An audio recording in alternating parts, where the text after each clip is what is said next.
welcome back to another episode of Behind the Whistle. My name's Eric, I'm a level 6 referee, and on these vlogs, I take you on the journey of what it's like to be a referee in grassroots football. Today, we are refereeing in a brand new division. We are refereeing Breedon versus Wadden United. As you can see by the league table, Wadden United do look like the favourites, as they've only lost one game all season, and they got some games in hand on top of the league. However, Breedon are at home, have had some decent results recently, and will not be an easy team to beat. I'm really looking forward to refereeing on the new league. If you watched last week's vlog, you'll know that it's not been plain sailing, so I'm really looking forward to getting back out on the pitch today and hopefully enjoying myself. And before we jump into the vlog properly, I just want to give a massive thank you for everybody. I've received so many wonderful messages, comments, texts about last week's vlog. It's been really encouraging, so I just want to say thank you. Also had some people share their own experiences, which has made me realise that this is not too uncommon. For me, I've refereed just about 100 matches now, and this is only the second time I've had an incident similar to this. So it's certainly not super common for me. However, for others, it seems to be a little bit more common in different areas of the country. Just arrived at the ground.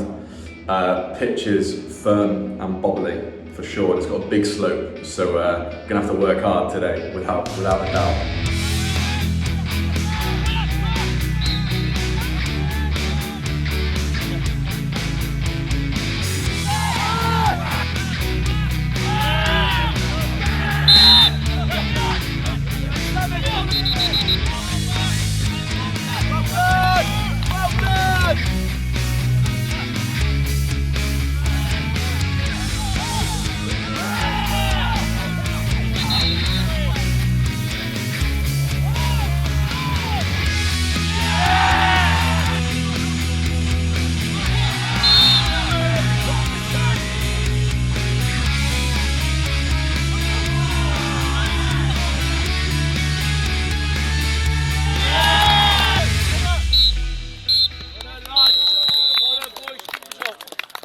Much better, man. Yeah, much more enjoyable. I had a good game. I've got to watch an incident back. I gave a drop ball and apparently I've given it to the wrong team, and then lo and behold, the team I've given it to have gone to score to go 1-0 up. We'll check that when we get back. I'll be gutted if that's the case. We managed the game really well. We only had one caution and that nipped that sort of behaviour in the bud. We were able to chat to players.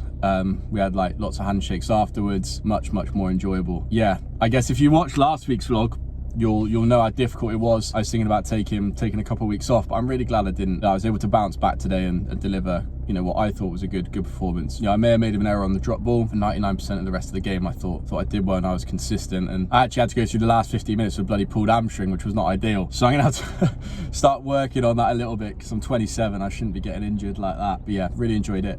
I'll see you guys when we're back to review the footage. First things first, I've got a rotten cold. So if I sound a bit funny, that is why. But tonight is the only night I can review the footage, because every other night this week I'm busy with work, traveling to see my wife's family, things like that. So we're gonna get it done. I promised a video every Sunday, and that is what you'll get. So we kick off and you'll see straight away that the pitch is very bobbly.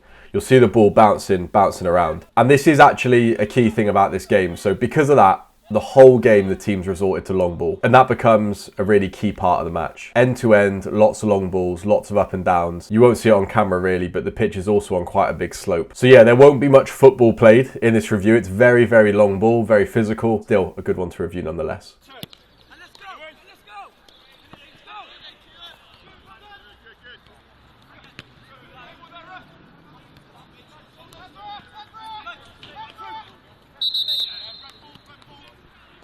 So less than a minute into the game, we get this head injury. We stop play and we head over to the player, and it's evident that he's bleeding. So we call on the physio and make sure he gets treatment. When there is a blood injury, the player has to leave the pitch. Okay, so if a player is ever bleeding, they have to leave the pitch and they cannot come back on until the bleeding has stopped, and there can't be any blood on them or on any of their kit. If you do have a blood injury, you need to make sure they always leave the field of play to get treated. The bleeding needs to stop. You need to make sure that it's not on their shirt or on any of their equipment. Once you're satisfied with that, then you can call the player back on. As you can see, there's nothing really in it. It just seems that his head's collided with the Wadden defender's shoulder, and yeah, it's caused him to start bleeding. But it's no foul, so it's just a drop ball to Breedon. A real big theme of this game was that both teams were asking for fouls, for contact with the back whenever they were challenging, with challenges just like this.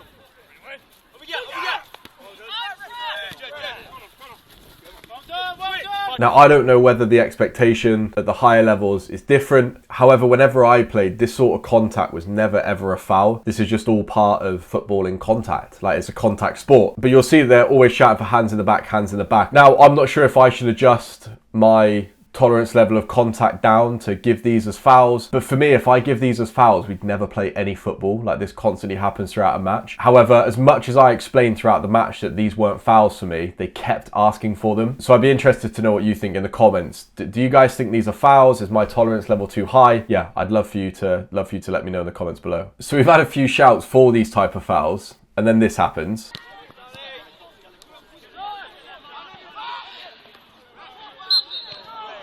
So you can see that the striker gives the defender a nudge in the back, and so we give the foul. And then you'll hear the Wadden players complaining that it's soft. So from that point on, I start to not give them, but they still complain, which is obviously part of football. It is what it is. But yeah, I'm just intrigued to know from you other referees if these are fouls or not to you. Equally, I did try to explain that a small push in the back on the edge of the box when an attacker or defender are 1v1 is very different to just, you know, a little nudge when two players are going for a header in the middle of the pitch. Obviously, not all players kind of understand that a contact in one part of the pitch can be a different consequence to the middle, but yeah, I did try to explain that.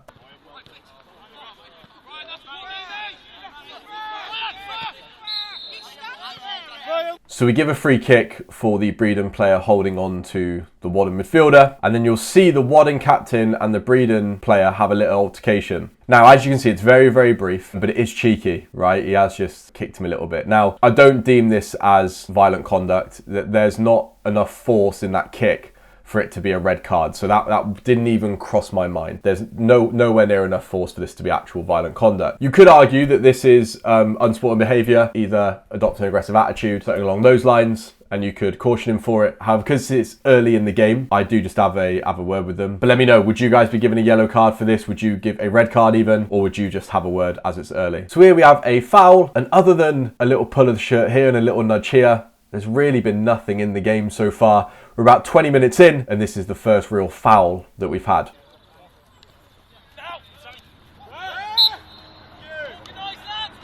So you'll see that the centre-half doesn't really agree with the decision, because for him, he said that he made contact with the ball. Now, I don't dispute that he may have made contact with the ball. However, I explained that you've jumped in the air, leading with your knee.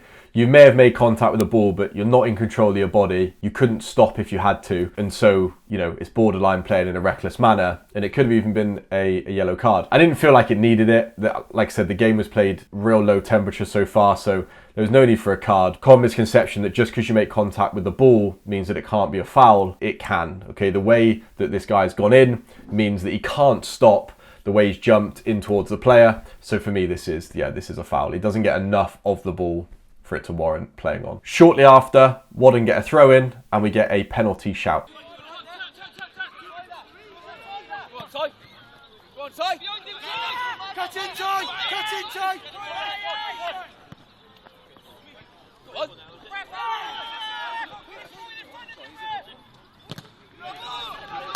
So you'll hear shouts for a penalty. Again, for me, this is just normal footballing contact. This is just two players challenging for a header. Neither of them have made contact with the ball, and neither of them have made a foul with each other. So I let the game play on, and then Wadden received the corner.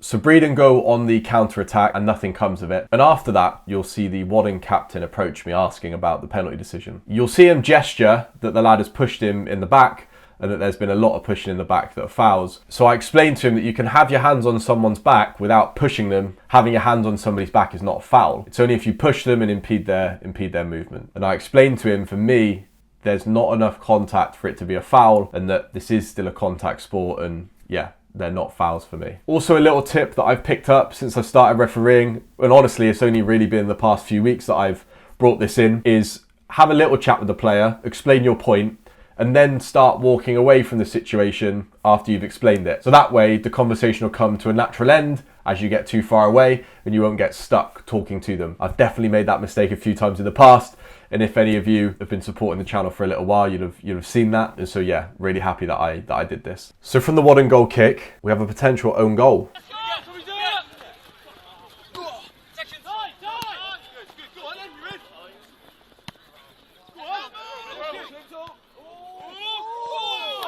Turns out to be a great recovery from the Wadden goalkeeper, and so it's just a corner to Breeden. So we have a offside decision. When will I learn? When will I learn?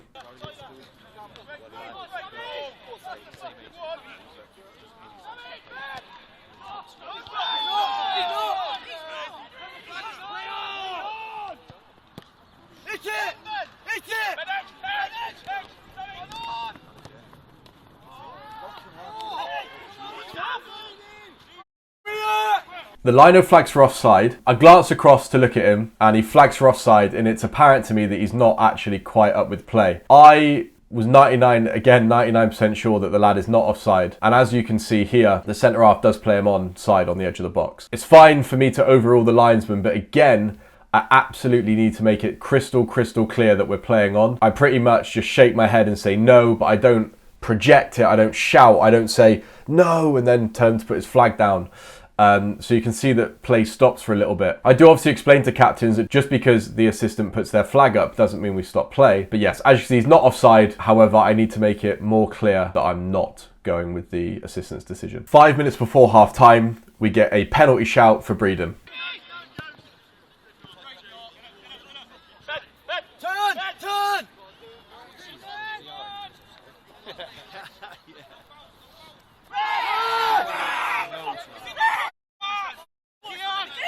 So the ball gets played over the top. He then squares it back and the player challenged for the ball here. Watching it back, this is close. I knew there was contact into the back. However, I didn't feel like it was enough for him to go down. Now you may say then, should I give a yellow card for simulation? Well, maybe, if I think it's not a foul. Because there's contact, I didn't think of simulation as an option. The reaction from the Wadden bench would suggest that they thought it probably could have been a penalty, and the reaction from the Breeden players suggests that it might have been a penalty as well. So I'm still unsure watching this back. Maybe the expectation here that this is a penalty. However, for me, it wasn't enough contact for him to go down. It felt like he felt a touch on his back and he's gone to ground. But I'd be really intrigued to know what you guys think. We then get this reaction from the Breeden captain.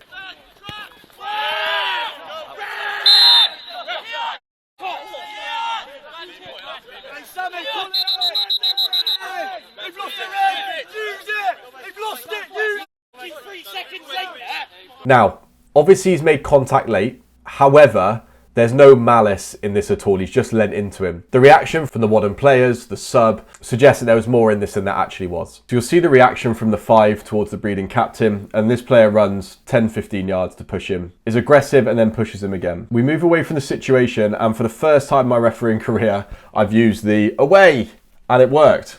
Bloody miracle. Brilliant.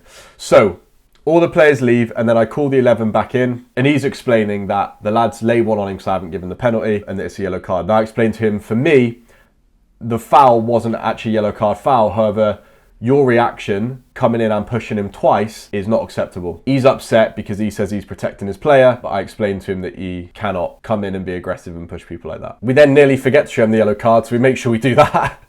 And then we put it back in our pocket. I'm interested to know what you guys think about that. Have you ever used the away? I've not done it before. It's the first time, and it flipping worked. So I'll be doing that more when I get potential mass-cons and things boiling over. Yeah, I was really happy with actually how I dealt with this. I definitely think it had the potential to boil over, but it didn't, and we nipped it in the bud. This is actually the only yellow card in the game. So because we nipped that aggressive behaviour in the bud early, I think that set the stall out for the rest of the game, knowing that I wasn't going to accept the necessary pushing and shoving and silly afters. Very happy with that. Less than about a minute later, we get this very brave, maybe risky, but definitely strong tackle from the 11.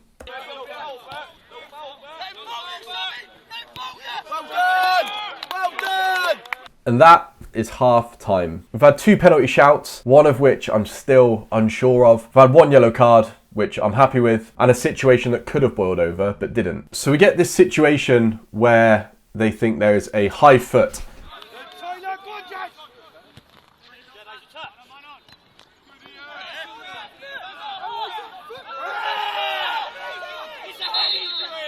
So as the ball gets played up, these two players challenge for the ball, and obviously immediately from this angle, it looks really bad, right? It looks like he's been kicked in the face. Maybe the lad, has caught him on the chin, his foot real high. This isn't actually the case. I can see why from this angle it would absolutely look that way. However, if we freeze frame it, you'll see it's actually the ball that makes contact with the lad's face. I could see this perfectly from where I was stood. And so that's why I didn't stop the game immediately, because it was the ball that hit him and I thought, all right, he might get up. This is not a serious injury. So we deal with the player. The players are coming in saying it's a high foot and it's a foul, etc. I'm explaining, no lads, it's actually the ball that hit him in the face. So it's just going to be a drop ball. So we drop the ball to Wadden. However, is that correct? You'll see that as we stop play, it's Breeden who actually get the last touch. A lesson to be learned for you referees out there and for me. As the 11 shields the ball, I just presume now that Wadden are going to have possession of the ball. And as he kicks it, I blow the whistle. As you can see, it maybe should be a Breeden ball. Again, it's not conclusive whether it made contact with a Wadden player or not. I don't know. I wasn't even looking, to be frank. I just thought that Wadden had possession. So I blew the whistle for a drop ball, and I maybe have wrongly given it back to Wadden. Lo and behold, we drop the ball, and this happens.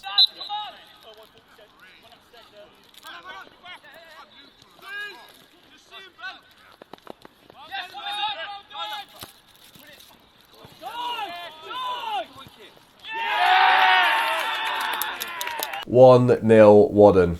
It's so typical. Like, it is so typical that we give a drop ball on the halfway line, and if it's incorrect, it's led to a goal. It just shows that the details really matter. At the end of the day, this isn't the World Cup. It's not the Premier League. However, I want to be at that level eventually. And so these details are so important. You know, I don't get a ton of grief. I think the lads understand the level that they're playing, but from a personal standard perspective, I'm really upset I've got this wrong. Just such a small lapse of concentration that can have such a big impact. And I know this from playing. I played full-time football for 7-8 years. Yeah, the smallest lapse of concentration can have massive impacts.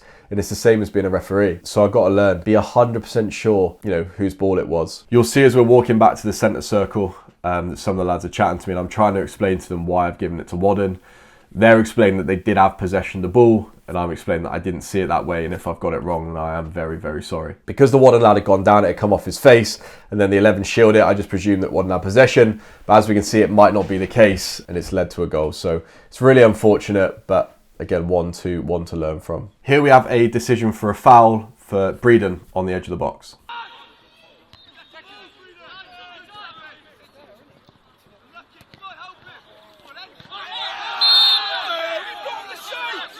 So the ball gets clear and it ricochets off the 11. There's a 50-50. And for me, the Wadden defender's just a little bit late. When I was there, I could hear the contact. And from the video, it looks like he has caught him on the foot. They were saying that it should be a yellow card, that, he had a chance to go through on goal. Kind of laughed it off and just explained that, lads, the touch is way too heavy. Fair play for trying your luck. So it's just a foul, no card, and a Breeden free kick on the edge of the box. We get a big penalty shout from the Breeden players.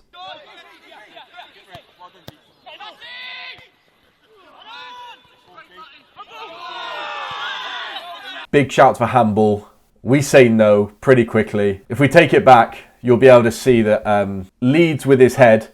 It kind of nudges down. His arm is up against his chest, and it may strike his arm, but it's in a completely natural position. It's come off his head first. There's no way that this is a handball offence for me. So Wadden pick up the ball just inside their defensive third. Can they make it 2-0 with just a couple of minutes to go?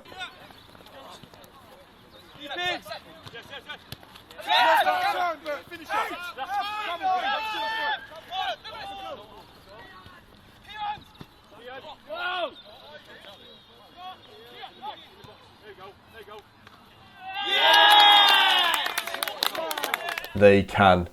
A really great header to seal the deal. So that is full time. Thank you guys so much for watching, and thank you so much for the support that you gave the video last week. If you've not watched it, it'll be linked just here. And yes, we need to start working on those bloody drop balls. Anyway, thank you guys so much for the support. I'll see you next week.